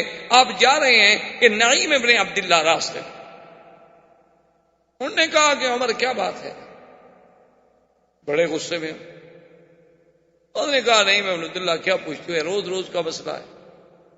میں نے تو آج فیصلہ کر لیا ہے کہ یا اس سرزمین مکہ میں رہوں گا یا پھر محمد عربی رہے. اس نے کہا اچھا تم اگر محمد عربی صلی اللہ علیہ وسلم کو نعوذ باللہ قتل کر دو تو کیا خیال ہے تمہارا کہ بنو ہاشم اور بنو عبد المطلب یہ سب خاموش ہو جائیں گے، تم سے کوئی بدلہ نہیں لیں گے؟ اس نے کہا کہ زیادہ سے زیادہ بدلہ کیا لیں گے، مجھے قتل کر دیں گے بس. لیکن یہ مسئلہ تو ختم ہو جائے گا نا کہ رات دن جو ایک مسئلہ بن گیا ہے کہ باپ بیٹے سے جدا ہو رہا ہے، بیٹا باپ سے جدا ہو رہا ہے، بیوی خاوند سے جدا ہو رہی ہے، خاوند بیوی سے جدا ہو رہا ہے، لوگ مار کھا رہے ہیں، لوگ تڑپائے جا رہے ہیں لیکن پھر بھی نہیں چھوڑتے، اور لوگ اب مکہ چھوڑ کے جا رہے ہیں. اس لیے بہتر نہیں کہ اس قصے کو ختم کر دیا جائے. تو نعیم ابن عبداللہ تو مسلمان ہو چکے تھے لیکن عمر کو پتہ نہیں تھا. وہ فرماتے ہیں کہ جب مجھے یقین ہو گیا کہ عمر کی نیت بڑی خراب ہے اور یہ اپنے عزم پہ اب اتنا پکا ہو چکا ہے کہ اب اس کو کوئی چیز، کوئی مشورہ، کوئی بات قائل نہیں کر سکتی، تو انہوں نے کہا کہ میں نے سوچا کہ چلو اس کو اللہ کے نبی سے پھیر کے کسی اور راستے پہ ڈال دوں. میں نے کہا عمر کیا باتیں کرتے ہو، بڑے جبار بنے پھرتے ہو، تم اللہ کے نبی کو قتل کرنا چاہتے ہو، تیرے گھر میں تو تیری بہن فاطمہ خود مسلمان ہو چکی ہیں، تو خام خواہ کے لیے تم اللہ کے نبی پر مقابلہ. فاطمہ سبات، اچھا میری بہن؟ اس نے کہا ہاں تمہاری بہن مسلمان ہو چکی ہے. اس کا نام فاطمہ بنت الخطاب تھا.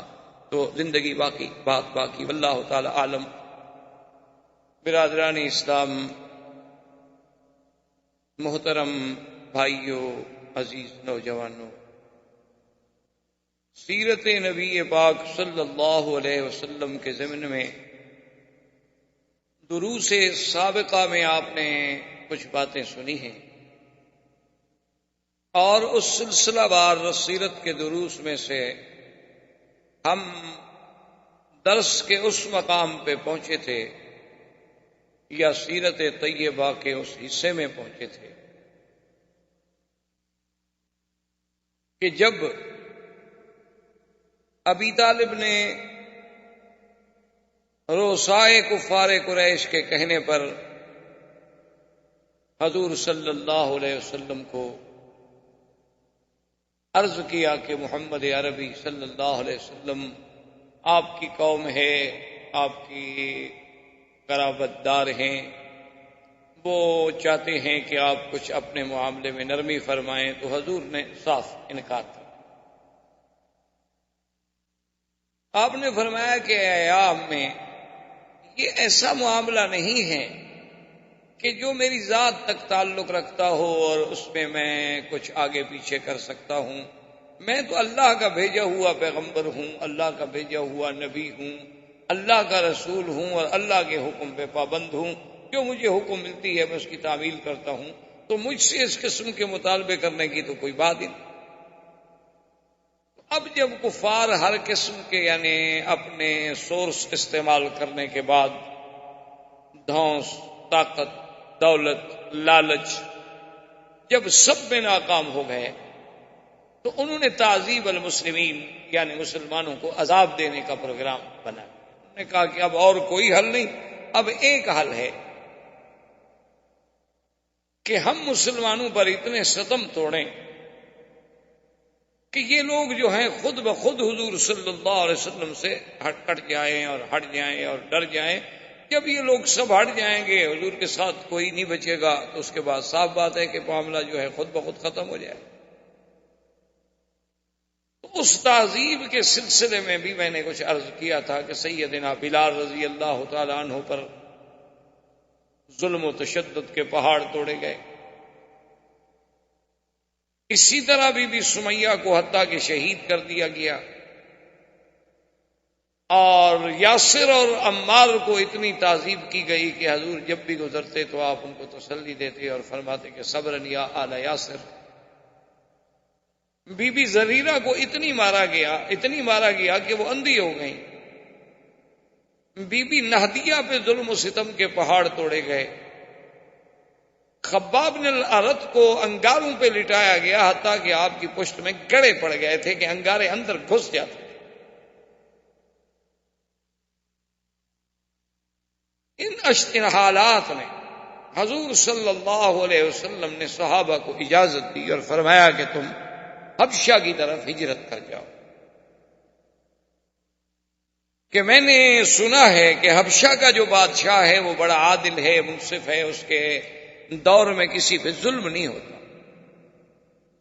تو 12 صحابہ نے ہجرت کی، جن میں سیدنا عثمان رضی اللہ تعالی عنہ اور ان کی زوجہ محترمہ رقیہ بنت رسول اللہ صلی اللہ علیہ وسلم بھی تھیں، اور حضور نے فرمایا کہ عثمان، اللہ کے نبی لوط و ابراہیم علیہ السلام کے بعد نبوت کے گھرانے میں سے تم پہلے شخص ہو جو ہجرت کر رہے ہو، اور اللہ کے نبی کی بیٹی بھی تمہارے ساتھ، حضرت حذیفہ، یہ سب ہجرت۔ ام عبداللہ جو تھیں، بات یہاں تک پہنچی تھی کہ ام عبداللہ جو تھیں وہ بھی ہجرت کے لیے نکلیں، تو راستے میں حضرت عمر سے ٹکرانا ہو گیا۔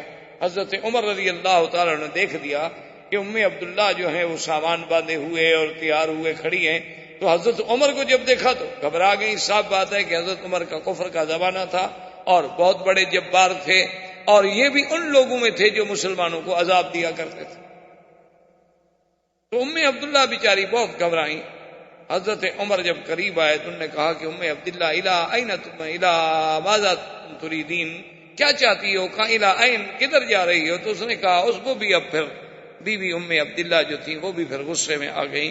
انہوں نے کہا، عمر اگر آپ لوگ ہمیں مکے میں نہیں جینے دیتے تو ہمیں مکہ چھوڑ کے جانے تو دو کم سے، آخر یہ کون سی انسانیت ہے کہ آپ لوگوں کو ہمارا دین قبول نہیں، آپ لوگوں کو ہمارا طریقہ پسند نہیں، ٹھیک ہے ہم مکہ چھوڑ کے جا رہے ہیں تو پھر ہمیں کیوں روکتے ہو؟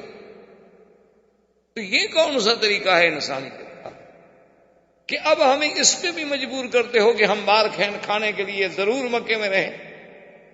بھئی اگر ہم مکہ چھوڑ رہے تو آپ کو کیا تکلیف؟ اچھا اگر ہم برے ہیں تو آپ کے ملک سے چلے گئے، اگر آپ ہماری دعوت سے پریشان ہیں تو ہماری دعوت خود بخود ختم ہو گئی، ہم نے آپ کا ملک، آپ کا شہر، آپ کا علاقہ چھوڑ دیا۔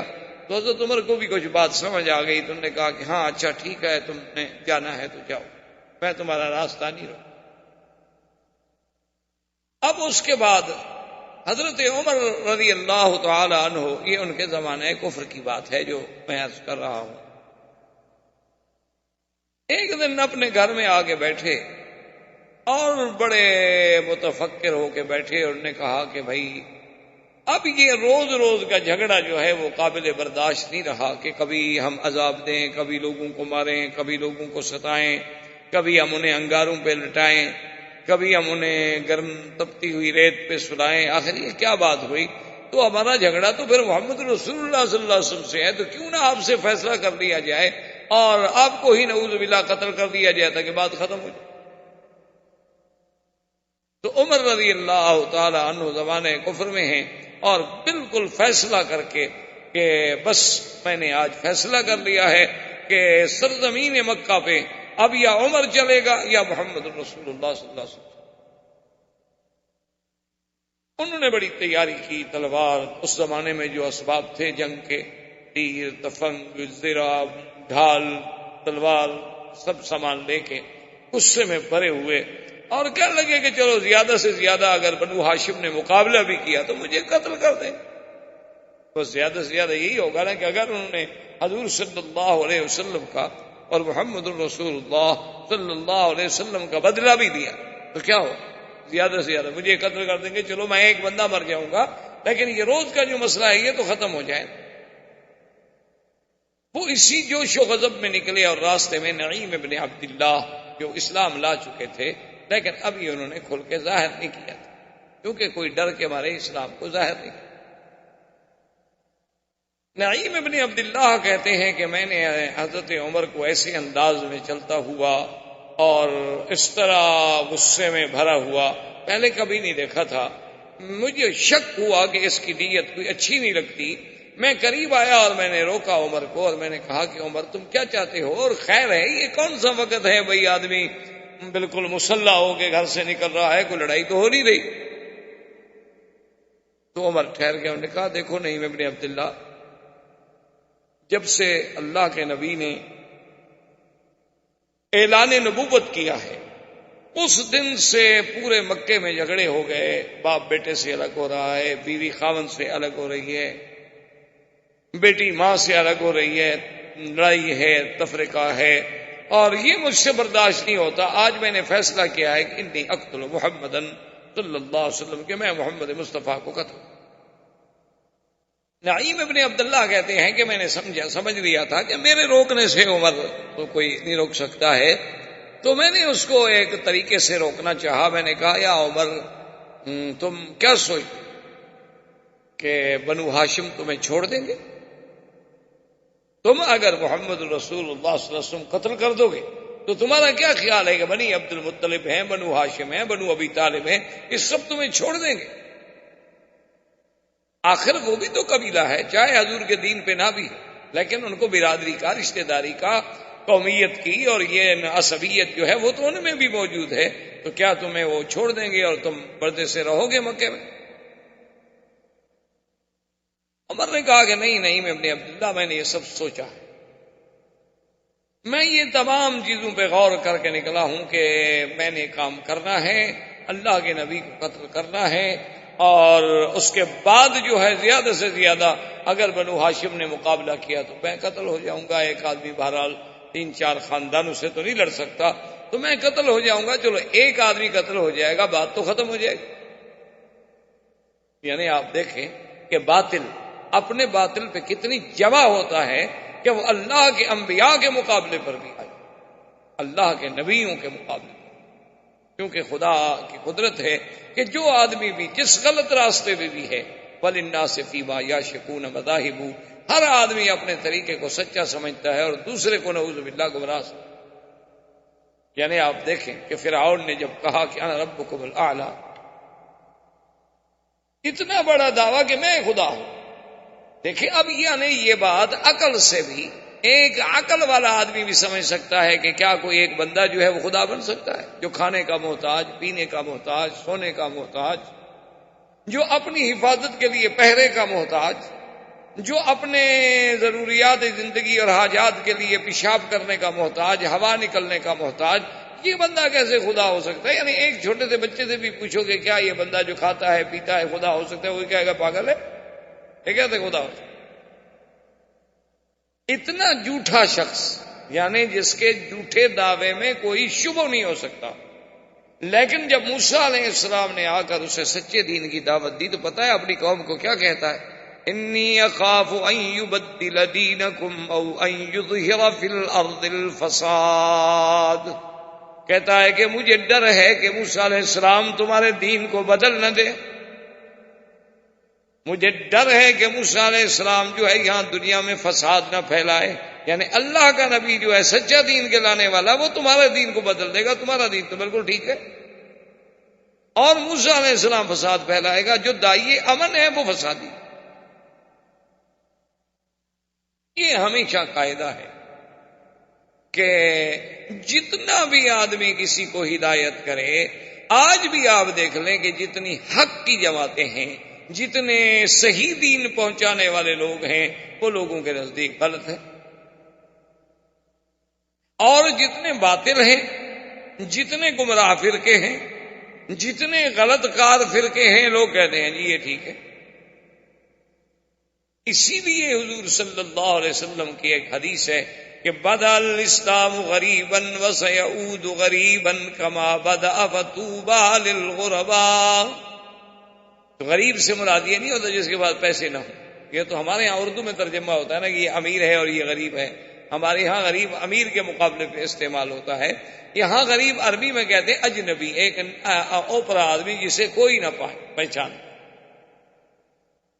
تو حضور نے فرمایا جب اسلام آیا تھا اس وقت بھی اجنبی لگتا تھا، ایک نئی چیز لگتا تھا کہ دیکھو جی یہ کیا ہے، خدا ایک ہے، اللہ کا نبی ایک ہے، کعبہ ایک ہے، ہم لات کو، عزا کو، منات کو، حبل کو، ان سب کو چھوڑ دیں، یہ ہمارے جتنے گرو ہیں، پنڈت ہیں، ہمارے بڑے بڑے کاہن ہیں، راہب ہیں، ان سب کو ہم چھوڑ دیں اور صرف ایک نبی کی بات مانیں، یہ کیا عجیب بات ہے بھائی؟ اس وقت بھی اسلام یعنی اجنبی لگتا تھا، ایک نئی بات لوگوں کو لگتی تھی، بدل اسلام غریباً، اور فرمایا ایک وقت آئے گا میری امت پہ کہ اسلام مسلمان اربوں کی تعداد میں ہوں گے، لیکن اسلام پھر بھی غریب بن جائے گا، پھر بھی اجنبی نظر آئے گا۔ اور آج دیکھ لیں آپ کہ عین اسی زمانے میں ہم گزر رہے ہیں کہ اگر آج آپ کے سامنے ایک آدمی نے ایمان سے کہیں پنڈلیوں تک چادر پہنی ہوئی ہو، باندھی ہوئی ہو، لمبا کرتا ہو، اس کے ہاتھ میں مسواک ہو، سر پہ اس نے پگڑی باندھی ہوئی ہو، اتنی لمبی داڑھی ہو، تو گھر سے بچے نکل کے بھی تاڑیاں پیٹیں گے کہ یہ کیا کارٹون ہے، کہیں گے پتہ نہیں یہ کس سیارے کی مخلوق ہے جو نیچے آ گئی۔ اور اگر اس کے مقابلے پہ اس نے باقاعدہ 3 پیس سوٹ پہنا ہوا ہو، ٹائی لگی ہوئی ہو، بو ہو، اور جناب پھر جوتے پر بھی اسی قسم کی بو لگی ہو، ہاتھ میں سٹک ہو اور بائیں ہاتھ سے کھاتا ہو، بات بھی کافروں کی زبان میں کرتا ہو، سب کہیں بہت پڑھا لکھا آدمی ہے جی، انگریزی تو اتنی اچھی ہے نا کہ ایسی انگریزی تو ہم نے سنی نہیں، بہت پڑھا لکھا، بڑی اچھی انگریزی بولتا۔ یعنی آج کسی کے علم کی پہچان انگریزی زبان سے کی ہے۔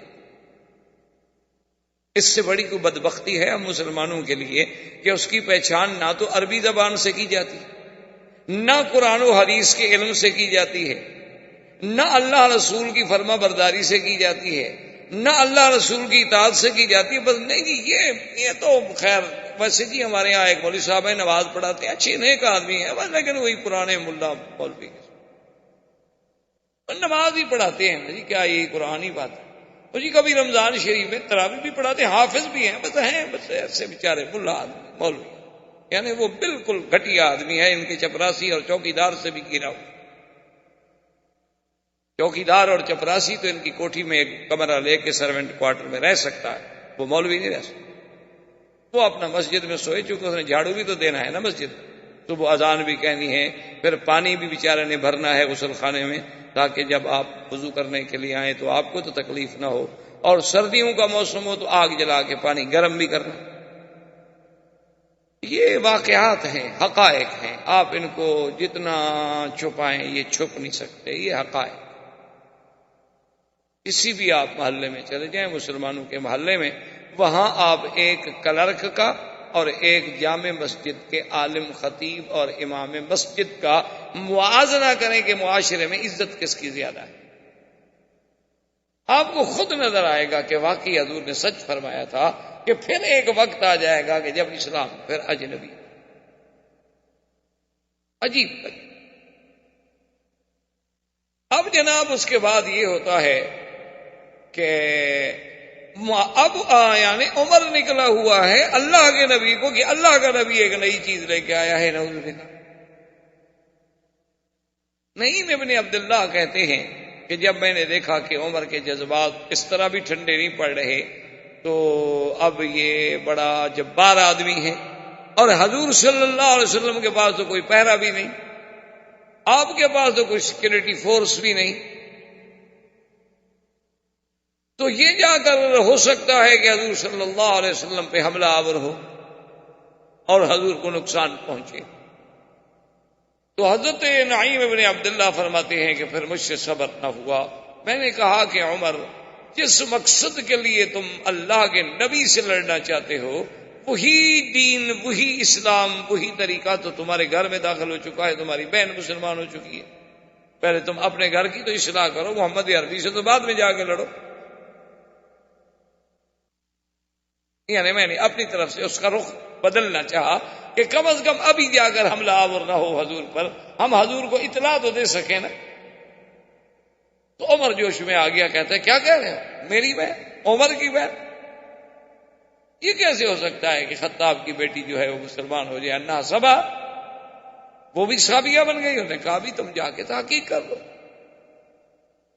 تو اب عمر رضی اللہ تعالی عنہ بجائے حضور صلی اللہ علیہ وسلم کے پاس دار ارقم کی طرف جانے کے اپنے گھر کی طرف لوٹے اور خدا کی شان دیکھیں کہ جب وہ اپنے گھر کی طرف آئے تو اس وقت حضرت عمر کی بہن جن کا نام فاطمہ تھا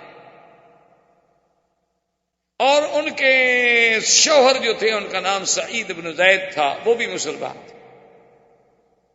اور وہی صحابی جن کا میں نے پہلے عرض کیا تھا پچھلے درس میں بھی، حضرت خباب بن الارت رضی اللہ تعالیٰ عنہ، یہ آتے تھے قرآن پڑھانے کے لیے، اور کاغذوں پہ کچھ 2-4 صورتیں لکھی ہوتی تھیں، وہ آپ کو آہستہ آہستہ پڑھاتے تھے تاکہ حضرت عمر کے بہنوئی بھی اور بہن جو ہے وہ قرآن پڑھ لے، اور یہ اپنے گھر میں بیٹھے ہوئے قرآن کی مشق کر رہے ہیں، اور عمر غصے میں آ کے دروازے پہ جب قریب آیا تو اس زمانے میں بڑے بڑے محلات تو تھے نہیں کہ بہت دور رکاوٹیں ہوں اور آدمی کھڑا ہو جائے، آدمی سیدھا دروازے تک آ جاتا، اندر سے دیکھا کہ آواز آ رہی، طٰہٰ مَا أَنزَلْنَا عَلَيْكَ الْقُرْآنَ لِتَشْقَىٰ، سمجھ نہیں آیا کہ کیا ہے، آواز آ رہی۔ عمر رضی اللہ تعالیٰ نے غصے میں دروازہ کھٹکھٹایا، دروازہ جب کھٹکھٹایا تو سعید بن زید نے خباب بن الارت سے کہا کہ جلدی سے تم فلاں جگہ چھپ جاؤ، کیونکہ آپ جانتے ہیں عمر بڑا جبار ہے، اس کا اس ٹائم میں ہمارے گھر میں آنے کا کوئی سوال ہی پیدا نہیں ہوتا، اس وقت میں تو کبھی نہیں آیا بہن کے گھر۔ خیر دروازہ کھولا تو دیکھا کہ وہ تو بکھرا ہوا شعر بنا ہوا ہے، اس نے کہا کہ فاطمہ کیا پڑھ رہی تھی؟ اور مجھے پتہ لگا ہے کہ تم اسلام لا چکی ہو، تم نے بھی دین نبی محمد مصطفیٰ صلی اللہ علیہ وسلم قبول کر لیا ہے۔ بی بی فاطمہ نے پہلے تو ٹالنے کی کوشش کی، اس نے کہا کہ عمر نہیں ایسی بات نہیں، ہم آپس میں بات کر رہے تھے بس تمہیں، اور نے کہا کہ نہیں میں نے سنا ہے تم لوگ کچھ پڑھ رہے، اور غصے میں آ کے بی بی کو مارا، اپنی بہن کو مارنا، اور اس کے بعد سعید بن زید بہنوئی آگے چھڑانے کے لیے آئے تو انہیں مارا۔ اب عمر کا سامنے کون ٹھہرے، آخر وہ تو اتنا بڑا طاقتور آدمی، اتنا بڑا جبار آدمی، قہار آدمی اور بڑا جنگجو آدمی، ایک عورت کیسے مقابلہ کر سکتی ہے؟ اب بی بی فاطمہ اپنے شوہر کو بچاتی ہے، شوہر اپنے بیوی کو بچاتا ہے، عمر دونوں کو مار رہے ہیں۔ اس کے بعد بیوی کا خون کھول اٹھا، اس نے کہا کہ یا عمر کیا کر رہے ہو، تمہیں شرم نہیں آتی عورت پہ ہاتھ اٹھاتے ہو، کیا تم کر رہے ہو، یہی تمہارا مذہب ہے؟ ایک میں تمہاری بہن نہ صحیح ایک عورت تو ہوں، اپنی بہادری عورتوں میں دکھلاتے ہو، اور سن لو اگر تمہاری رگوں میں خطاب کا خون ہے تو فاطمہ کی رگوں میں بھی خطاب کا خون ہے، میں کٹ سکتی ہوں لیکن اب دین محمد مصطفیٰ نہیں چھوڑ، تم جو چاہ سکتے ہو کرو۔ اور جیسے کسی شاعر نے کہا کہ ادھر آؤ ظالم ہنر آزمائیں، تو تیر آزما ہم جگر آزما، کہ تم جتنی ستم کر سکتے ہو توڑ لو ستم، لا اترک دین محمد ابدا، میں محمد مدنی کا دین نہیں چھوڑ سکتی، اور تمہارے پاس جتنی قوت ہے، طاقت ہے، زور ہے، آزما ڈالو اپنا زور، دیکھو کہ آج پھر خطاب کی بیٹی مقابلہ کرتی ہے کہ نہیں۔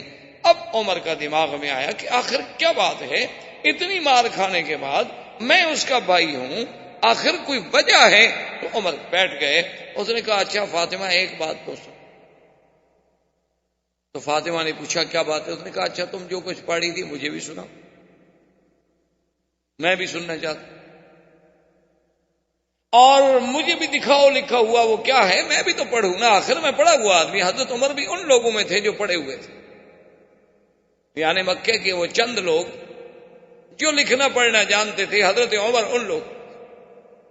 بی بی فاطمہ اخت عمر سیدنا عمر کی بہن نے کہا، اس نے کہا عمر ایسے نہیں ہو سکتا، ہم تمہیں لکھا ہوا مصحف نہیں دے سکتے، کیونکہ ہمارے نبی کا فرمان ہے کہ یہ اللہ کی کتاب ہے اور یہ اللہ کا کلام ہے، اسے کوئی پلید نہیں چھو سکتا۔ اور ہمیں کیا پتہ ہے، تم تو کافر آدمی ہو، تمہیں تو پتہ ہی نہیں کہ وضو کیا ہوتا، تمہیں تو پتہ ہی نہیں کہ طہارت کیا ہوتی ہے، تمہیں تو پتہ ہی نہیں کہ حدث اصغر حدث اکبر کیا چیز ہوتی ہے۔ ہاں البتہ ایک شرط ہے کہ تم غسل کر لو، نہا لو، چلو اپنے عقل کے مطابق ہی نہ۔ اس کے بعد پھر جو ہے ہم آپ کو قرآن دیں گے یا آپ کو قرآن سنائیں گے۔ اور خباب ابن الارت بھی باہر آ گئے، سعید ابن زید بھی بیٹھ گئے، وہ حضرت عمر نے بھی غسل کر لیا۔ اور خدا کی شان ہے، یعنی ادھر اندازہ فرمائیں کہ ایک طرف یہ عالم ہے اور دوسری طرف صبر کا یہ عالم ہے کہ حدیثوں میں موجود ہے کہ اللہ کے نبی کعبۃ اللہ میں بیٹھے ہیں، خدا کے گھر میں بیٹھے ہیں اور کہتے ہیں اللہم اعز الاسلام، میرا اللہ میرے دین کو، اسلام کو عزت دینی ہے تو دو آدمیوں سے ایک کو مسلمان کر دے، یا عمر کو مسلمان کر یا عامر ابن ہشام ابی جہل کو مسلمان کر دے، کیونکہ میرے ساتھ تو سب فقراء ہیں، ضعفاء ہیں، غریب ہیں، وہ ان کی مقاومت نہیں کر سکتے، کچھ بڑے لوگ آئیں گے تو کچھ دین کی بات۔ اور علماء نے، مفسرین نے، مورخین نے لکھا ہے کہ یہ بھی اللہ کی شان ہے کہ جب اللہ کے نبی آئے یا حضور کے بعد علماء آئے، داعی حق آئے، تو سب سے پہلے ساتھ دینے والے ہمیشہ غریب تھے، بڑے آدمیوں نے کبھی ساتھ نہیں دیا، الا قلیل، بہت چند خوش نصیب، بہت تھوڑے لوگ، بہت کم لوگوں نے، بہت تھوڑے لوگوں نے ایسا ساتھ۔ ہر دور میں یہ ہوتا آیا ہے، آج بھی دیکھ، آج آپ مسجدوں کی حاضری جا کے کسی بھی مسجد میں آپ ہندوستان میں جائیں، پاکستان میں، بنگلہ دیش میں، کسی بھی ملک میں آپ چلے جائیں اور مسجد میں جا کے کھڑے ہو جائیں اور نظر دوڑائیں کہ کتنے امیر آئے ہیں مسجد میں اور کتنے غریب ہیں، آپ کو فیصلہ خود بخود سامنے آ جائے۔ یعنی آپ اگر محلے پہ نظر دوڑا لیں، اگر جس محلے میں آپ رہتے ہیں تو اس محلے کو تو بندہ جانتا ہے، کیونکہ بچپن میں وہی رہا، کھیلا کودا، بچپن انسان کا اس کی گلیوں میں گزرا، آدمی محلے کو اچھی طرح جانتا ہے۔ محلے میں آپ نظر دوڑانے کہ کتنے لوگ ہیں محلے میں جو مسجدیں میں جاتے ہیں اور کتنے لوگ ہیں جو نہیں جاتے، ان میں امیر کتنے، امیر آدمی جو ہے نا جی، غنی آدمی، ان کی مقدر میں ہدایت بہت کم۔ ہاں وہ آپ کو کلب میں نظر آئیں گے، وہ آپ کو سینما پہ، کسی اپنا پب میں، یا کہیں کوئی گانے بانے کی محفل شہفل ہو تو وہاں آپ کو بڑے بڑے لوگ سب سے پہلی سیٹ، اور گناہ کی محفل میں پیسے سب سے زیادہ دے کے مہنگا ٹکٹ خریدیں گے تاکہ لوگوں پہ روب پڑے گی یہ سب سے آگے والی سیٹ پہ بیٹھا۔ تو اب جناب یہ عالم تھا کہ حضرت خباب ابن الارت بھی بیچارے ایک عام آدمی تھے، تو جب جناب انہوں نے کہا کہ غسل کر لیا، قرآن سامنے رکھا اور قرآن پڑھا کہ وَمَا أَنزَلْنَا عَلَيْكَ الْقُرْآنَ لِتَشْقَىٰ إِلَّا تَذْكِرَةً لِّمَن يَخْشَىٰ تَنزِيلًا مِّمَّنْ خَلَقَ الْأَرْضَ وَالسَّمَاوَاتِ الْعُلَىٰ الرحمن على العرش استوى له ما في السماوات وما في الأرض وما بينهما وما تحت الثرى وإن تجهر بالقول فإنه يعلم السر وأخفى الله لا إله إلا هو له الأسماء الحسنى۔ یہاں تک پہنچے حضرت عمر فبکا عمر، آنسو بہنے شروع ہو گئے۔ اللہ کا قرآن، یہ کیسے ہو سکتا ہے کہ آدمی دل اخلاص سے قلب کے ساتھ اللہ کے قرآن کو سنے اور پڑھے اور قرآن اثر نہ کرے؟ یہ تو ہو ہی نہیں سکتا، ناممکن۔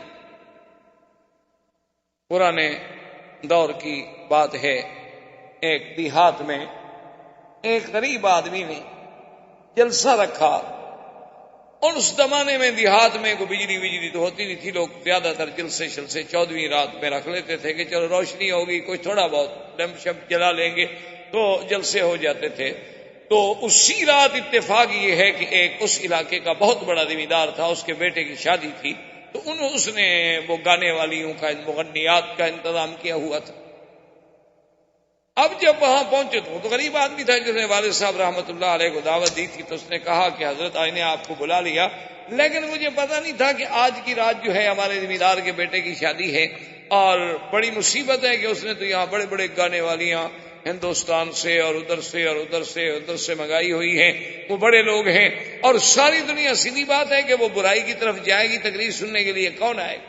احباب کرام، اس کے بعد اب آپ اس مبارک سلسلے کی CD نمبر 8 سماعت فرمائیں۔